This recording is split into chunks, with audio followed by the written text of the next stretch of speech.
Cardiopulmonary resuscitation. Okay, अब देखिए cardiopulmonary resuscitation को पढ़ने से पहले हमारे लिए एग्जाम में केवल इतना सा पूछ लिया जाता है, that is the BLS, that is the ACLS and the ATLS। तीन टर्म आती है हमारे पास में, first one that is the BLS, second one that is the ACLS and third one that is the ATLS। ठीक है, BLS that is the basic life support, ACLS that is the advance cardiac life support, ATLS that is the advanced trauma life support, that is different from the ALS, ACLS and the BLS। ये हमारा ACLS और BLS से क्या है different. BLS is only BLS covering the resuscitation of the patient। जो हमारा BLS होता है बेसिक लाइफ सपोर्ट होता है, उसके अंदर क्या होता है केवल resuscitation.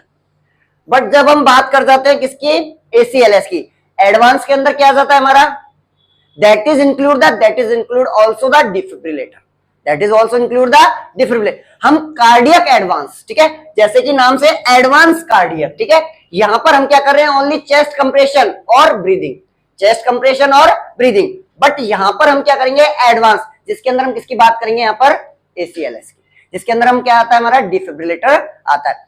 You can perform the BLS in any site, कहीं भी कर सकते हो, road side, in the home conditions, in the factory condition, in the industrial condition. But ACLS not perform into the home condition, that is perform into the ambulances which is fully ACLS covered or into the institutional, जैसे कि hospital के अंदर। Okay, advance trauma life support के अंदर क्या होता है, यहां पर हम डिसेबिलिटी देखते हैं, हम यहाँ पर क्या देखते हैं डिसेबिलिटी, कि किस प्रकार का ट्रॉमा हुआ है। ठीक है, तो अब हम बात करेंगे यहाँ पर कि CPR। ठीक है, CPR होता क्या है, कैसे करते हैं, किन किन क्राइटेरियाज के अंदर करना चाहिए हमको। ठीक है, ऐसे कौन कौन से कॉन्ट्रा इंडिकेशन है जिनके अंदर हमें CPR नहीं करना चाहिए, ऐसे कौन कौन से इंडिकेशन है जिसके अंदर हम CPR करते हैं, क्या लिमिटेशंस होती है, कैसे हम पल्स को असेस करते हैं, कितना हम यहाँ पर कंप्रेशन देते हैं, कितना हमारे यहाँ पर वेंटिलेशन रेशियो होना चाहिए, इन सब के बारे में हम क्या करेंगे यहाँ पर स्टडी करेंगे। अगर मैं बात करूं यहाँ पर कि the meaning of the cardiopulmonary resuscitation, that is the it is a process, it is a life saving process in which हम क्या करते हैं, in which meet the O2 for the vital organs until the medical help is arrive. जब तक कि क्या नहीं होती, मेडिकल हेल्प नहीं होती, तब तक हम क्या करते हैं, किसी ऑर्गन को जिंदा रखने के लिए उसको क्या करते हैं, वहां पर ऑक्सीजनेशन करते हैं, ऑक्सीजनेशन देते हैं। ठीक है, वो क्या करते हैं, वहां पर ऑक्सीजनेशन देते हैं। बट इस CPR को देने के लिए, ठीक है, इस CPR को देने के लिए हमारे पास में क्या होने चाहिए, वहां पर कुछ साइन और क्या होने चाहिए, पेशेंट के अंदर सिम्टम्स होने चाहिए। ठीक है, कुछ साइन होने चाहिए और क्या होने चाहिए, पेशेंट के अंदर कुछ सिम्टम्स होने चाहिए, जिसे हम नाम देते हैं ए कार्डिनल साइन, जिसे हम क्या नाम देते हैं, ए कार्डिनल साइन। ए कार्डिनल मतलब जहां पर हमारे कार्डियक साइन क्या हो चुके हैं, वहां पर एब्सेंट हो चुके हैं, कार्डियक साइन क्या हो चुके हैं, वहां पर एब्सेंट हो चुके हैं। उन पेशेंट्स के अंदर हम क्या करते हैं, CPR करते हैं। जैसे कि ए कार्डिनल साइन क्या क्या इंक्लूड करता है हमारा, first one that is the absence of pulse, first one that is the absence of pulse. ठीक है, first one that is the absence of pulse. ठीक है, second one dilated pupils, dilated pupils. ठीक है, जो पिपल्स है these are the fix and dilated. ठीक है, these are the fix and the dilated. Okay, और क्या होगा, there is the cyanosis, there is the cyanosis, patient getting the totally cyanosed, oxygen consumption क्या हो गई, बंद हो गई वहां पर, तो पेशेंट गेटिंग द साइनोसिस। ठीक है, and last one that is the unresponsiveness और अनकॉन्शियस, अनरेस्पॉन्सिवनेस और अनकॉन्शियस। हमने जब ऑक्सीजन थेरेपी पढ़ी थी, जब हमने ऑक्सीजन थेरेपी पढ़ी थी तो हमने बोला था कि दो प्रकार के पेशेंट्स हमारे पास में होते हैं, एक होते हैं जो कि रेस्पॉन्सिव होते हैं और एक होते हैं जो अनरेस्पॉन्सिव होते हैं, जिनको हम बोलते हैं कॉन्शियस और अनकॉन्शियस। अगर कॉन्शियस पेशेंट के अंदर अगर ऑक्सीजन इनसफिशियंसी होती है तो साइन सिम्टम्स क्या आता है? रेस्टलेसनेस। अगर अनकॉन्शियस के अंदर होती है तो साइन सिम्टम्स क्या आता है हमारा? Cyanosis. In the condition of the CPR there is the जो कार्डिनल साइन है वो क्या होगा हमारे? सबसे पहले एब्सेंस। कैरोटिड पल्स आपने चेक किया, दैट इज टोटली एब्सेंट। आपने पीपीएस देखा, दीज आर फिक्स और डायलेटेड। आपने देखा पेशेंट अनकॉन्शियस से कैसा हो गया? साइनोस्ड हो गया। And last one that is the state, that is the responsiveness और अनरेस्पॉन्सिव। आपने उसको हलाया लेकिन पेशेंट वहां पर कुछ भी। तो रेस्पॉन्स को देखने के लिए यहां पर हम एक मेथड का यूज करते हैं। उसके रेस्पॉन्स को देखने के लिए क्या करते हैं वहां पर? For checking the response of the patient. Sign and symptoms पर समझ में आया आपको? For checking the response, patient के रेस्पॉन्स को देखने के लिए एक मेथड का यूज करते हैं जिसको हम नाम देते हैं काउज मेथड। आपने पहले नहीं पढ़ा होगा इसके बारे में, दैट इज द काउज मेथड। ठीक है, काउज मेथड से, काउज मेथड क्या कहता है? COWS। COWS। जब आपको कोई भी रोड साइड पेशेंट मिलता है, आप क्या सबसे पहले जाते सीपीआर करना शुरू कर देते हो? नहीं, पहले हम देखते हैं दैट इज द रेस्पॉन्सिव और अनरेस्पॉन्सिव, कॉन्शियस और अनकॉन्शियस। तो हम क्या कहते हैं वहां पर? C is denote for the not the conscious. Can you hear me? Can you hear me, थपथपाते हम उसको, है ना? ठीक है, कैन यू हियर मी। ठीक है, हमें नाम पता नहीं है, हम बोलते क्या आप मुझे समझ पा रहे हो? क्या मुझे आप सुन पा रहे हो? That mean the C is the can you hear me. अगर वहां पर वो आपको थोड़ा सा रेस्पॉन्स देता है तो हम उसको क्या बोलते हैं? सबसे पहले open your eyes.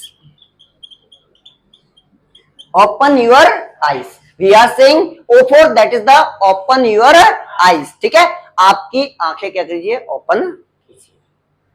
After that W for the what is your name.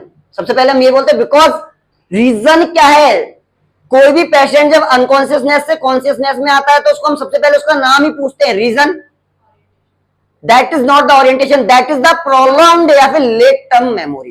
That is the prolonged और लेट टर्म मेमोरी। ये क्या होती है? सबसे ज्यादा लेट टर्म की मेमोरी। हम जब लास्ट में भूलते हैं तो हमारा नाम भी भूल जाते हैं। ठीक है, so we are saying what is your name, what is your name, and last one that is the sequence or squeezing the hand and heels। ठीक है, हैंड की जो पाम्स है और हिल्स को क्या करने लग जाते हैं? वहां पर रगड़ने लग जाते हैं। अगर कैसा होता है पेशेंट? कॉन्शियस होता है। कैसा होता है? कॉन्शियस। अगर कॉन्शियस नहीं होता है तो we are for the our sequence, we are going for the sequence, we are going for the sequence. यहां तक समझ में? ओके, तो दैट इज द क्राइटेरिया। इस क्राइटेरिया से तो हमने क्या चेक किया? पेशेंट का response. That is method, that is called the काउज method.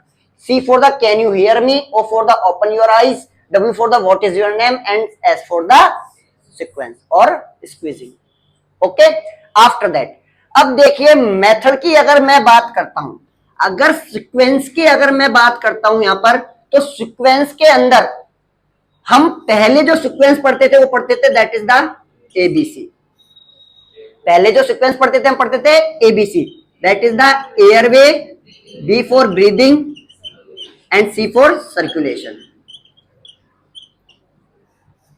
Airway, breathing and the circulation. In the 2010 American Heart Association और liaison committee of resuscitation, liaison committee of resuscitation और अमेरिकन हार्ट एसोसिएशन ने इस guideline को थोड़ा सा change कर दिया। इस गाइडलाइन को क्या कर दिया? थोड़ा सा चेंज कर दिया। उसके बाद में चेंज 2015 में भी किया है, 17 में भी किया है और 20 में भी किया है। लेकिन जो मेन चेंज हुआ वो कब हुआ? आपका 2010 में। 2010 में अमेरिकन हार्ट एसोसिएशन और लाइजन कमेटी ऑफ रिससिटेशन, इन्होंने क्या कर दिया? इसको चेंज कर दिया। क्या चेंज कर दिया इन्होंने? इस एबीसी को बना दिया इन्होंने क्या? CAB। इस एबीसी को क्या बना दिया? CAB। ठीक है, but ABC formula is use for the ABC formula is used for the now in the newborn. All our category are using the CAB formula excepting newborn. Newborn के अंदर हम CAB फॉर्मूला से check नहीं करते हैं। Newborn में जब बच्चा पैदा होता है तो क्या हम उसके अंदर देखते हैं that is the CAB? No, we are seeing for the that is the ABC। Airway clear करते हैं, उसका ब्रीदिंग पैटर्न देते हैं और फिर उसके बाद में उसका क्या आता है? सर्कुलेशन आता है। बट उसके बाद में जितनी भी कैटेगरी आती है उसके अंदर क्या आ जाता है? C4 that is the circulation, A for airway and B for breathing. उसको भी थोड़ा सा चेंज कर दिया है, C for compression, A for airway and B for breathing. अभी यही चलता है, chest compression, airway clearance and the breathing pattern, airway clearance and the breathing pattern. Okay, clear? ये कब चेंज हुआ? 2010 में अमेरिकन हार्ट एसोसिएशन और लाइजन कमेटी ऑफ रिससिटेशन ने क्या कर दिया? इसको चेंज कर दिया। क्लियर? यहां तक कोई प्रॉब्लम? No problem. इसके बाद में नॉर्मली हम कहते हैं कि CPR करना चाहिए जब पेशेंट किसकी ओर जाता है? डेथ की ओर जाता है, कार्डियक अरेस्ट में जाता है। बट कुछ कंडीशंस होती है जहां पर कि CPR नहीं करते। किसमें? मतलब कॉन्ट्रा इंडिकेशन। वैसे तो हम बोलते हैं ये क्या है? Life saving procedure. हम बोलते हैं इसको क्या? Life saving procedure. बट कुछ कॉन्ट्रा इंडिकेशन होते हैं जिसमें कि CPR नहीं करते हैं। जैसे कि फर्स्ट वन इंपोर्टेंट, हेमरेज। आपको पता है पेशेंट को एक्सीडेंट हुआ है, हेमरेज हो रहा है, ब्लीडिंग हो रही है, आप उसको कंप्रेशन दे रहे हैं, ब्लड क्या हो रहा है? और ज्यादा लॉस हो रहा है। वैसे ही पेशेंट किसकी ओर जा रहा है? डेथ की ओर जा रहा है, आप उसको CPR करके क्या करोगे? और ज्यादा उसको, तो वहां पर हम क्या नहीं करते? CPR नहीं करते। That is into the haemorrhage. Second one, DNR instruct patient. Hospital settings के अंदर होते हैं DNR, the meaning of the do not resuscitate. कुछ ऐसे पेशेंट जो कि पहले से ही कंसर्न में होते हैं कि whenever patient getting the cardiac arrest there is the no need of the CPR. These are called the DNR instruct patient, do not resuscitate. उनको क्या करनी करना है? वहां पर रिससिटेशन नहीं देना। And last one, that is the critically ill patient. बहुत से पेशेंट ऐसे होते हैं जो कि क्रिटिकली इल होते हैं, बहुत लंबे टाइम तक चलते रहते हैं। जैसे मैं बात करूं कैंसरस पेशेंट्स और aged patients. For the peaceful death of the patient, for the peaceful death of the patient, they are instructed for the don't go for the CPR. CPR के लिए नहीं जाना है। बाकी की in any condition we are doing the CPR. In any condition, कुछ लोग बोलते हैं MI में, अरे MI में क्या, ऐसा जरूर थोड़ी ना लिखा हुआ है कि MI में CPR करना है। ऐसा होता है पेशेंट को MI अटैक आता है और उसको CPR करना शुरू कर दो। जब अरेस्ट में जाएगा तभी तो हम CPR करेंगे। जैसे मैं बात करूं कार्बन मोनोऑक्साइड पॉइजनिंग, जब कार्बन मोनोऑक्साइड पॉइजनिंग होती है तो पेशेंट का जो ऑक्सीजन लेवल है वो क्या हो जाता है? बिल्कुल डाउन हो जाता है, जिससे कि पेशेंट कैसा हो जाता है? अनरेस्पॉन्सिवनेस। उसमें हम कहते हैं कि we are doing for the CPR। जैसे ड्राउनिंग, जब बाहर आता है तो we are needing for the CPR। Okay, तो in which condition we are not doing the CPR, but all other condition we are going for the CPR। Clear? Okay. After that आपको एक बात ये याद रखनी है कि न्यूबॉर्न के अंदर CAB फॉर्मूला नहीं होता, न्यूबॉर्न के अंदर ABC फॉर्मूला होता है। CAB formula is use for the all age group accepting the newborn. ये किसने कहा है? अमेरिकन हार्ट एसोसिएशन ने 2010 में। ओके, आफ्टर दैट मैं बात करूं इसके बाद में, ये तो होगा इसके बेसिकली। ओके, इसके बाद हम जब CPR करते हैं, ठीक है, जब हम CPR करते हैं तो वहां पर हमारे पास में दो कंडीशंस होती है। एक होती है रोड साइड कंडीशन, एक होती है इंस्टीट्यूशनल कंडीशन। एक होती है रोड साइड कंडीशन और एक होती है institutional. Institutional condition are not having the any type of the medical emergency services. उनके लिए आपको कॉल नहीं करना है कि मेडिकल सर्विसेज के लिए भेजो। जब रोड साइड होता है तब हम क्या करते हैं? वहां पर किसके लिए फोन करते हैं? वहां पर मेडिकल। तो एग्जाम में क्वेश्चन यही आया हुआ है कि ए adult patient getting the cardiac arrest during the accident, during the accident, what is the first priority of the nurse? What is the first priority of the nurse? ठीक है, आपकी पहले प्रायोरिटी क्या होनी चाहिए? आपको उसमें ऑप्शन दे दिया, performing the chest compression, clearing the airway, checking the circulation, या फिर call to the 911। First one, that is the first one, we are first call in the case of the adult. In the case of the adult 8 साल के बाद में, समझ रहे मेरी बात को? आफ्टर द 8 years अगर कहीं पर भी अगर कोई पेशेंट अरेस्ट में है तो वहां पर सबसे फर्स्ट जो हमारा है मेडिकल टीम को क्या करना है, हमको वहां पर मेडिकल हेल्प के लिए क्या करना है, कॉल करना है. Be first for the call, after that performing the CPR, after that performing the CPR. But in the below to the 8 year of the age, below to the 8 year of the age, first one cycle of the CPR, after that calling to the medical services. कैसे हम इसको याद रखेंगे यहां पर, for the child up to 8 years, for the child up to 8 years. ठीक है, first CPR then call 911. For adult first one call 911, after that performing the CPR, after that performing the CPR. अगर adult होता है तो first one we are calling for the medical team, that is the 911, and after that performing the CPR. If there is the child below to the 8 year, first one we are performing the one complete cycle of the CPR, and after that the calling to the medical help. Clear? ये भी exam में पूछा गया है, ये भी क्या है, एग्जाम के अंदर है. अगर पर्सन रेस्पॉन्सिव है तो हम वहां पर नीड नहीं है, अगर रेस्पॉन्सिव है तो नीड नहीं है, अनरेस्पॉन्सिव होगा तभी तो नीड है. अगर सपोज दैट आपने पेशेंट का रेस्पॉन्स चेक किया, पेशेंट ने आपको नाम बताया, आईज ओपन की, सब कुछ किया, तो वहां पर no need of the CPR. But unresponsiveness होगा तभी तो हम क्या करेंगे, वहां पर CPR करेंगे. ठीक है, तो एडल्ट के चाइल्ड के लिए first one CPR, one cycle complete. One cycle का मतलब what is meaning by the one cycle, कितना, हाँ जी, no no no, one cycle meaning of the that is the full 5 cycle of the CPR. ये नहीं कि 30 compression दिए, 2 breathe दिए और फोन करने पहुंच गए. पूरी आपकी 1 मिनट के अंदर हम जो कितने कंप्रेशन देते हैं that is the 100 to 120, 100 to 120. तो उस साइकिल को पूरा करने के बाद में we are call to the medical team, we are call to the medical team. That is the full cycle of the CPR. That is not the full cycle. 30:2 that is not the full cycle. Full कब है, जब आप पूरा जो हमारा क्या है compression ratio हमारा that is the 100 to 120. हम जब पूरी एक साइकिल कर लेंगे उसके बाद में हम क्या करेंगे, वहां पर मेडिकल टीम के लिए फोन करेंगे. यहां तक क्लियर? ओके. मैं एक बहुत इंटरेस्टिंग क्वेश्चन आपसे पूछता हूं, हाउ मेनी, कितने लोग उसका जवाब देंगे. जब हम पेशेंट को माउथ टू माउथ ब्रीदिंग देते हैं, जब हम पेशेंट को माउथ टू माउथ ब्रीदिंग देते हैं तो how many percentage of air is delivered, कितनी परसेंट ऑक्सीजन डिलीवर होगी, 16%. इसको याद रखना है, इसको याद रखना है. कोई भी इस चीज के ऊपर ध्यान नहीं देता, सब क्या लिख के आ जाते हैं, 100% ऑक्सीजन. आप जब पेशेंट को माउथ से क्या कर रहे हो, रेस्पिरेशन दे रहे हो, माउथ से आप उसको क्या कर रहे हो, वहां पर ब्रीदिंग दे रहे हो, तो आपके द्वारा कितनी एयर एक्सेल हो रही है, 16%. पेशेंट कितनी इनहेल करेगा, 16%. So whenever you are putting the mouth to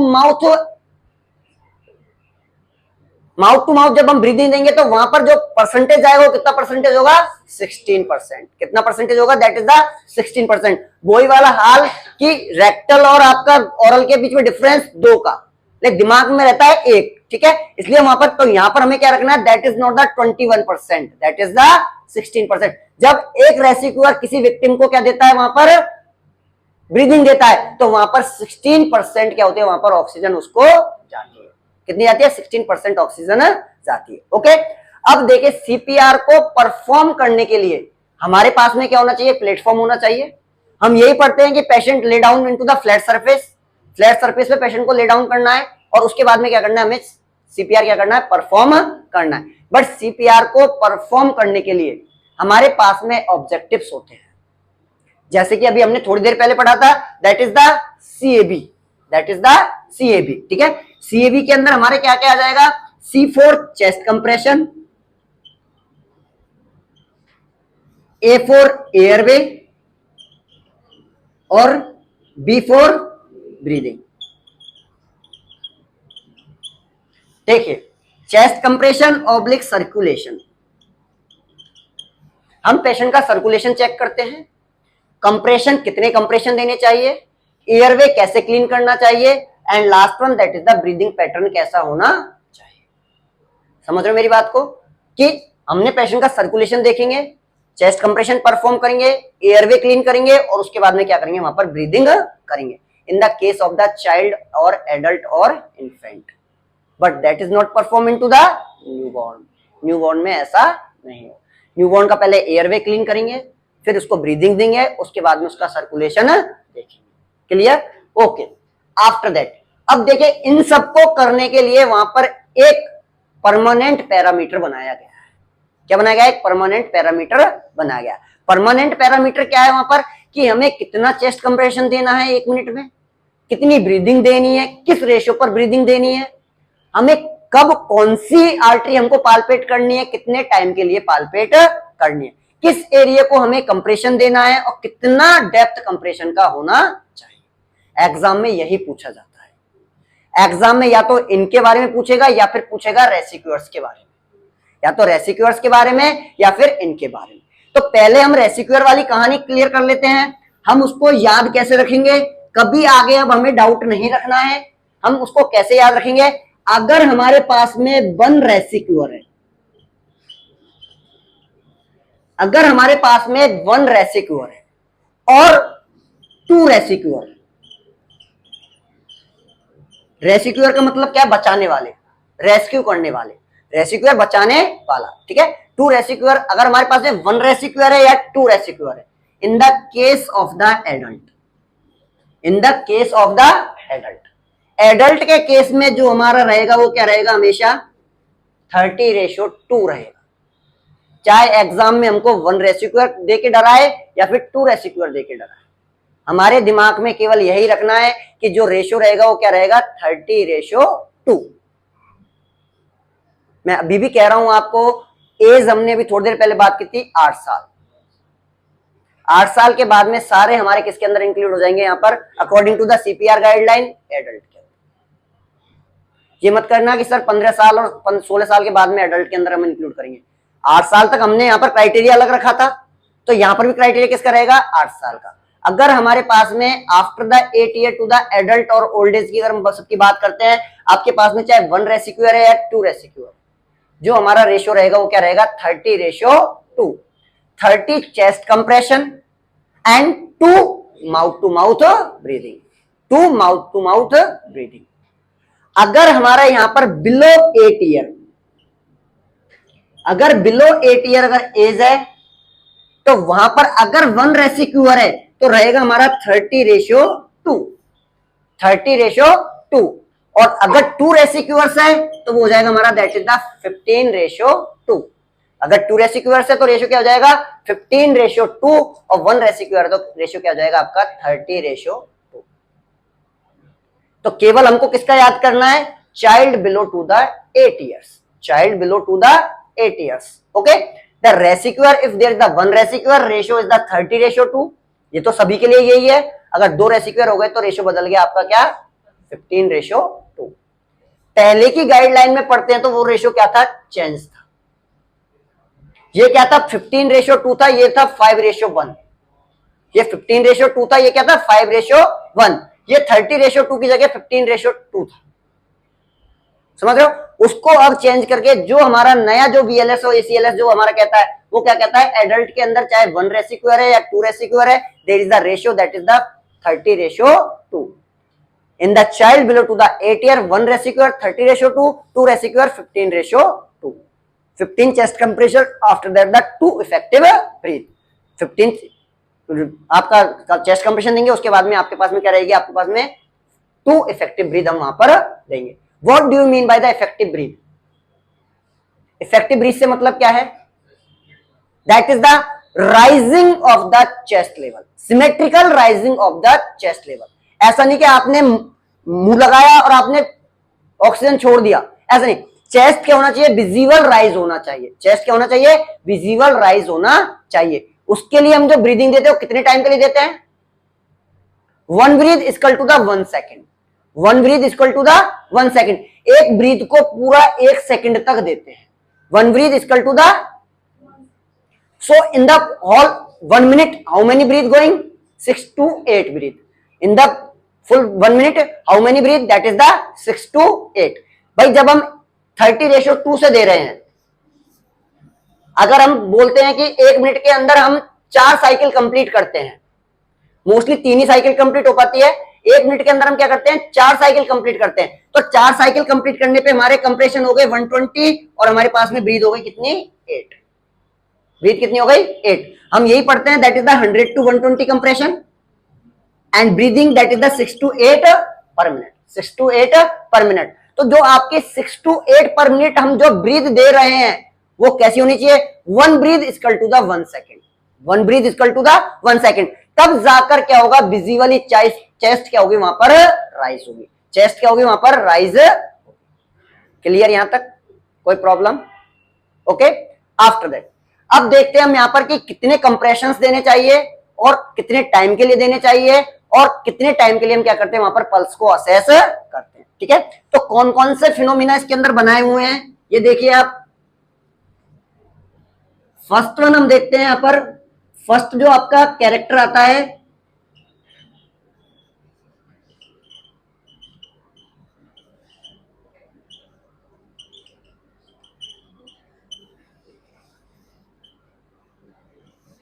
देखिए, फर्स्ट जो हमारा कैरेक्टर आएगा वो क्या आएगा हमारा, सबसे पहले हम पढ़ते हैं C for the assessment of the pulse, C for the that is the circulation. ठीक है, हम उस फिनोमिना को नाम देते हैं that is the pulse assessment, pulse assessment. ठीक है, पल्स को हम कब असेस करेंगे, पल्स को हम कितना, कौन सी पल्स को असेस करेंगे और कितने टाइम के लिए असेस करेंगे। ठीक है, always into the all age group pulse should be assessed for the 5 to 10 seconds, pulse should be assessed for the 5 to 10 seconds. Normally condition, how many time we are assessing the pulse, 30 seconds if there is the regular pulse, if there is the regular full 1 minute, but यहाँ पर क्या हमारे पास में short time, so we are assessment of the pulse that is the 5 to 10 seconds, that is assessment for the, so time of the pulse assessment that is the 5 to 10 seconds.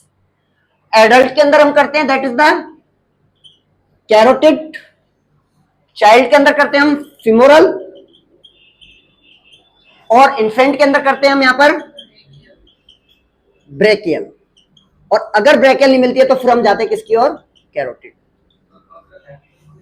No apical, that is into the newborn, that is into the newborn. Newborn के अंदर हम apical को देखते हैं, newborn के अंदर हम बात कर रहे हैं infant, we are going for the CAB formula not for the ABC formula, हम यहां पर CAB formula की बात कर रहे हैं, ABC formula की बात नहीं कर रहे हैं। तो 3 एज ग्रुप हो गए हमारे पास में, adult, child and the infant. ठीक है, दैट इज द एडल्ट के अंदर carotid, child up to the 8 year के अंदर हमारा फिमोरल और इन्फेंट के अंदर हमारा brachial. If there is the brachial नहीं मिलती है तो we can palpate to the carotid, we can palpate to the carotid, that is for the full 5 to 10 second, we are palpate for the 5 to 10 second. तो first point हो गया हमारा का pulse assessment, pulse assess कर लिया आपने। Pulse assess करने के बाद में क्या होता है हमारा, दैट इज द कंप्रेशन, क्या होता है हमारा नेक्स्ट, कंप्रेशन। नेक्स्ट क्या होगा यहाँ पर, कंप्रेशन। हमेशा जो कंप्रेशन देते हैं वहां पर 100 to 120 कंप्रेशन पर मिनट, 100 to 120 कंप्रेशन पर मिनट। 1 मिनट के अंदर 100 से लेकर 120 कंप्रेशन देने चाहिए, ऑल एज ग्रुप। अब देखिए एग्जाम में कभी सिंगल डिजिट दे देता है 100 या 120, 100 या 120, हम करेक्ट करके आएंगे 100 चेस्ट कंप्रेशन, हम क्या करेक्ट करेंगे वहां पर 100 चेस्ट कंप्रेशन। ठीक है, आजकल हमारे यहां तो नहीं है लेकिन कुछ डिवाइसेस ऐसी आ गई जिनको लगाकर छोड़ देते हैं in the ACLS, automatic devices. ठीक है, वो क्या करते हैं 100 मिनट के हिसाब से ही क्या करते हैं वहां पर कंप्रेशन को परफॉर्म करती है। 100 जब हम कंप्रेशन देते हैं तो क्या बोलते हैं हम, दैट इज द 1 2 3, 1 2 3 ऐसे बोलते हैं हम, 1 2 3 पहले हमने that is the 1 2 3, so that is the counting, that is the 100 to 120 compression in A 1 minute, in A 1 minute. Okay, अब इस कंप्रेशन को हम कहां पर देते हैं, अभी हम कंप्रेशन की बात कर रहे हैं, इस कंप्रेशन को हम कहां पर देंगे, एरिया भी तो होगा भाई, एरिया भी तो होगा ना कि इस कंप्रेशन को हम कहां पर देंगे। ठीक है, तो area of compression, area of compression, in which area we are compress the, that is the in the condition of the adult और child, in the condition of the adult और चाइल्ड, एडल्ट और child के अंदर हम क्या करते हैं, that is the, हम बोलते हैं that is the half sternum और 1/3, हाफ स्टर्नम और 1/3, ठीक है। हम इसको क्या याद रखेंगे, that is the half sternum और सॉरी हाफ स्टर्नम और between the nipple line, between the nipple line, ठीक है। लेफ्ट साइड में देंगे हम यहां पर, that is into the half sternum, that is the sternum, that is the left side, okay, that is the half sternum, half का मतलब ये हाफ नहीं, that is into the half sternum, sternum का half that is into the left side, that is into the left side, ठीक है, between the nipple line, ठीक है। ये जो निप्पल लाइन के बीच में यहां पर क्या करेंगे, वहां पर उसको हम कंप्रेशन, बट बात आ जाती है हमारे किसकी, इसके अंदर भी हमारा सेम बात आ जाती है इन्फेंट, क्या इसमें भी ऐसे यही देते हैं, that is into the, that is into the, यहां पर रीजन क्या है और यहां पर रीजन क्या है, हम यहां पर बोलते हैं that is into the below to the nipple line, reason, हमने जब पल्स पढ़ा था तो हमने बोला था कि हमारा क्या होता है area, that is the mitral area, that is the mitral area, जो इन्फेंट होता है उसका सर्कमफ्रेंस क्या होता है, कम होता है, मिट्राल एरिया क्या होता है उसका, फोर्थ मिट्राल एरिया, एडल्ट का मिट्राल एरिया इनटू फिफ्थ, तो फिफ्थ मिट्राल एरिया के अकॉर्डिंग जो एग्जैक्ट पोजीशन रहेगी एपिकल की, जो हमारी exact position that is into the between the nipple line, fourth mitral area के according that is into the below, ऐसा नहीं है मन से हमने लिख दिया, अकॉर्डिंग टू द, भाई हमें क्या करना है, हार्ट मसल्स को हमको कंप्रेस करना है, तो उसके अकॉर्डिंग हम मिट्राल एरिया देखेंगे, तो that is into the fifth mitral area, that is into the fourth mitral area. अब इसके बाद में आता है पोजीशन या फिर hand which is use, position या फिर hand which is use in the adult using the both hand, using the both hand, the palm area that is covered the that area, ये जो पाम एरिया ये क्या करना चाहिए हमारा, इस एरिया को क्या करना चाहिए, कवर्ड करना चाहिए, ठीक है, इस एरिया को क्या करना चाहिए, कवर्ड करना चाहिए। डोमिनेंट हैंड नीचे होता है, फिर नॉन डोमिनेंट,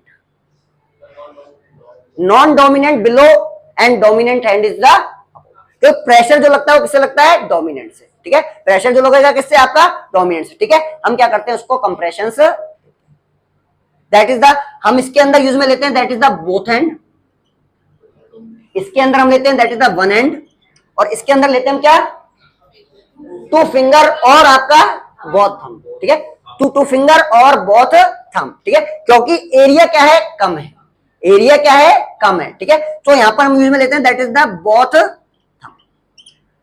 होल्डिंग पोजीशन भी क्या हो जाती है, चेंज हो जाती है, जब हम बेबी को होल्ड करते हैं तो उसकी होल्डिंग पोजीशन क्या हो जाती है, change, below to the scapular line, जो स्कैपुलर लाइन है उसके नीचे से क्या करते हैं, हम उसको होल्ड करते हैं, और हम इस एरिया को क्या करते हैं, वहां पर कंप्रेस करते हैं विद द बोथ थंब या फिर with the two fingers, finger से जब करेंगे, जब स्ट्रेट सुपाइन में रहेगा तब हम फिंगर से क्या करेंगे, उसको सीपीआर देंगे।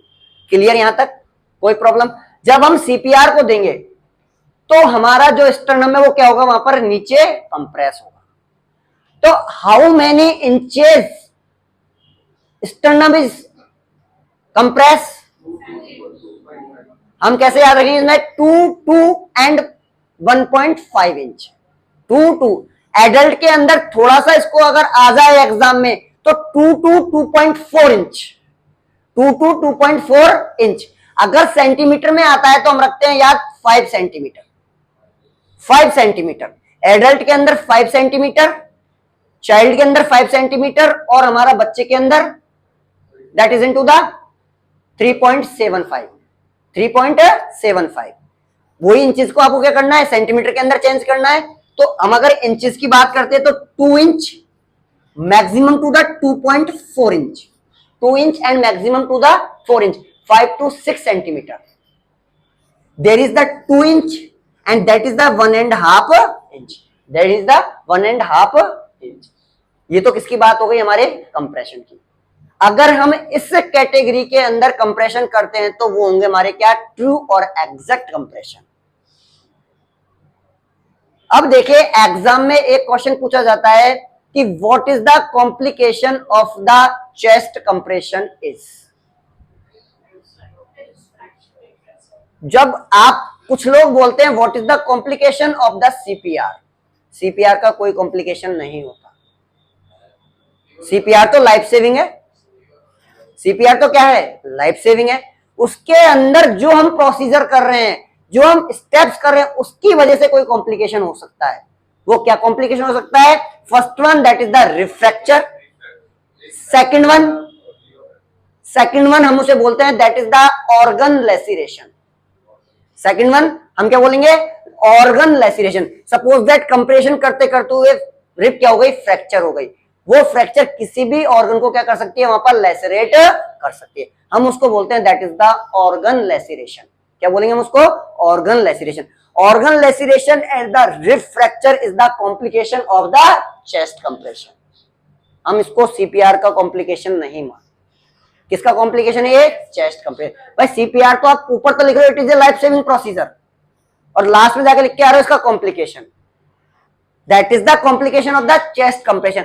जब हमारे पास में फ्लैट सरफेस नहीं होगी, या फिर पोजीशन ऑफ द हैंड क्या नहीं होगी, वहां पर आपकी डिफरेंट होगी, तब जाकर कॉम्प्लिकेशन क्या होगा? वहां पर अराइज होगा। तब जाकर कॉम्प्लिकेशन क्या होगा? अराइज होगा। सपोज दैट मैंने बोला कि हाफ स्टर्नम होना चाहिए, और आप रिब्स के ऊपर उसको फ्रैक्चर क्या करते जा रहे हो? वहां पर कंप्रेशन करते हुए जा रहे हो। और जब रिब्स के ऊपर हम क्या करेंगे? कंप्रेशन करेंगे, तो वो कंप्रेशन क्या होगा? आपका रॉन्ग होगा, जो कि क्या करेगा? वहां पर रिब फ्रैक्चर करेगा और धीरे धीरे ऑर्गन लेसरेशन की ओर। क्लियर? आया बात समझ में? इसके बाद में आती है हाउ मेनी ब्रीथ। मैंने पहले ही बात की थी कि जो ब्रीथ होगी वो कितनी होगी? 6 to 8 ब्रीथ पर मिनट। हम 1 मिनट की बात कर रहे हैं पूरा, तो जो ब्रीथ होगी वो कितनी होगी आपकी? 6 to 8 breath per minute. Every breath is successful whenever the chest is visible rise.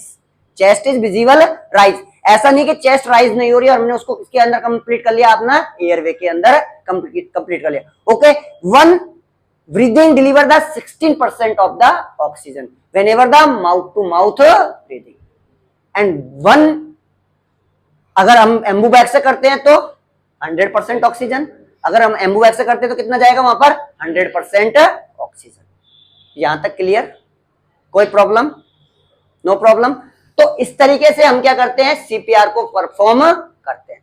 ये तो हमने बात करी केवल कहां तक की? बीएलएस तक की। कहां तक की हमने? बीएलएस।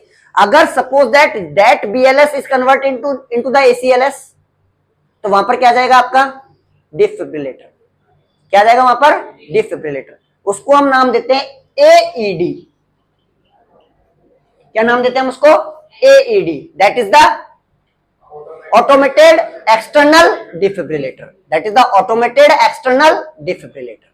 Automated external defibrillator. और जब ऑटोमेटेड एक्सटर्नल डिफिब्रिलेटर की बात करते हैं तो एग्जाम में प्यारो यही क्वेश्चन आता है कि डिफिब्रिलेटर का पर्पस क्या है? In which condition we are using the defibrillator? That is into the VT, VF और dysrhythmia, that is into the ventricular tachycardia, that is into the ventricular fibrillation and that is into the dysrhythmia. जब rhythm कैसी नहीं होती आपकी? Continuous नहीं होती, abnormal rhythm होती है, या फिर वेंट्रिकुलर टैकिकार्डिया होता है, या फिर क्या होता है? वेंट्रिकुलर फिब्रिलेशन होता है। उस कंडीशन में यूज में लेते हैं हम क्या? डिफिब्रिलेटर। बट डिफिब्रिलेटर का पर्पस क्या है?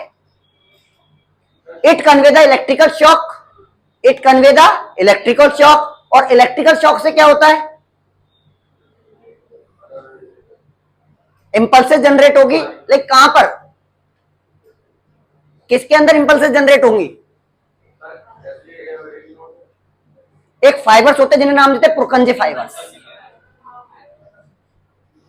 जब ये क्या होगी? इंपल्सेस जनरेट होगी, तो मसल्स क्या होंगी? वहां पर कॉन्ट्रैक्ट होगी, और जब मसल्स कॉन्ट्रैक्ट होगी तो ब्लड क्या होगा? फ्लो होगा। इसके लिए हम यूज में लेते हैं that is the automated external defibrillator. उसके लिए हम क्या यूज में लेते हैं? That is the automated external defibrillator. ये रेज करना पड़ेगा, ठीक है? इसके लिए हम यूज में लेते हैं that is the automated external defibrillator. अब जो हमारा ऑटोमेटेड एक्सटर्नल डिफिब्रिलेटर है, वो डिफिब्रिलेटर हमारे पास में 2 प्रकार के होते हैं। कौन कौन से? एक होता है हमारे पास में मोनोफेजिक, और एक होता है हमारे पास में बाइफेजिक। एक होता है हमारे पास में क्या? मोनोफेजिक, और एक होता है हमारे पास में क्या? Biphasic. Monophasic having the 1 paddle, monophasic having the one paddle, ठीक है। जो मोनोफेजिक होता है उसके अंदर क्या होता है, एक ही पेडल होता है। जो बाईफेजिक होता है उसके अंदर दो पेडल होते हैं। मोनोफेजिक के अंदर वन पेडल, बाई और बाईफेजिक के अंदर दो पेडल। अब एग्जाम में पूछा जाता है the placement of the pedal in the condition of the biphasic defibrillator. Placement कहां करते हैं,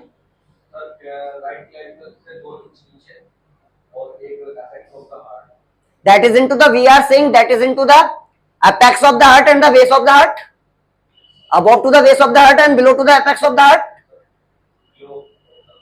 भाई दोनों पेडल है, एक दे हमारी जो क्लेविकल आपके that is the 2 inch below to the clavicle and second one that is the base of the heart। okay, we are placed the biphasic defibrillator, ठीक है। monophagic is placed at the that is the apex of the heart, that is into the apex of the heart। okay, अब जब हम इसको क्या करते हैं, वहां पर बाईफेजिक डिफिब्रिलेटर को क्या करते हैं, प्लेस करते हैं।